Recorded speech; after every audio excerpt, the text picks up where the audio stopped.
भारत देश में ऋषियों ने बड़े स्तर पर ब्रह्मचर्य के महत्व को बताया है।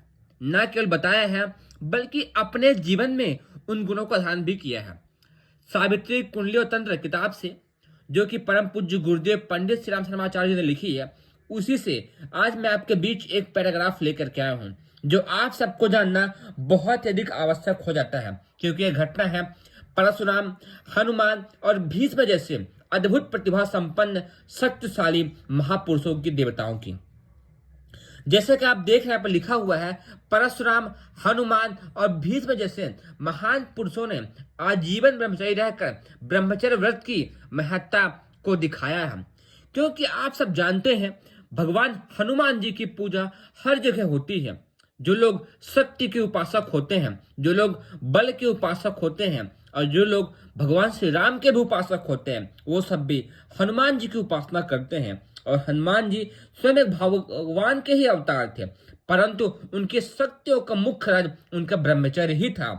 परशुराम और हनुमान के पास तो मृत्यु आई ही नहीं, और भीष्म ने तो उसे आने पर डांट कर ही भगा दिया था, तथा रोम रोम में विधे सरों की सेज पर तब तक सुखपूर्वक लेटे रहे जब तक कि सूर्य नारायण उत्तरायण नहीं हो गया। यह सब घटना तो आपको पता ही है, परंतु इसका मुख्य राज ब्रह्मचर्य ही था।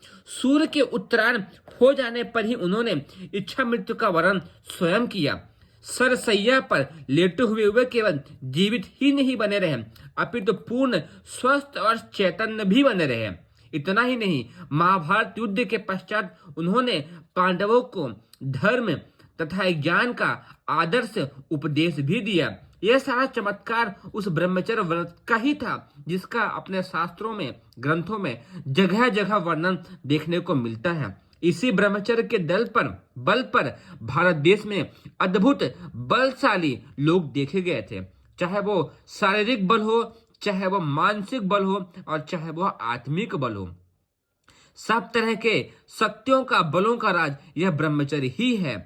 हनुमान ने उसके बल पर समुद्र पार कर दिखाया था, और अकेले परशुराम ने 21 बार पृथ्वी से आग हटाई और अनाचारी राजाओं को नष्ट कर डाला था। ब्रह्मचर्य की महिमा अपार है, ब्रह्मचर्य की महिमा अपार है।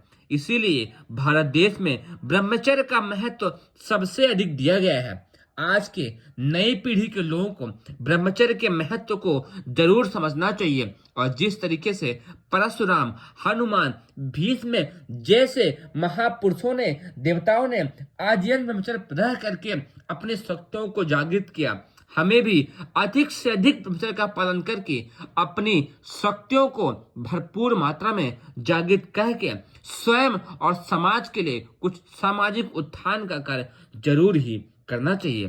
तो आज के लिए इतना ही, फिर आपसे मिलेंगे बहुत जल्द।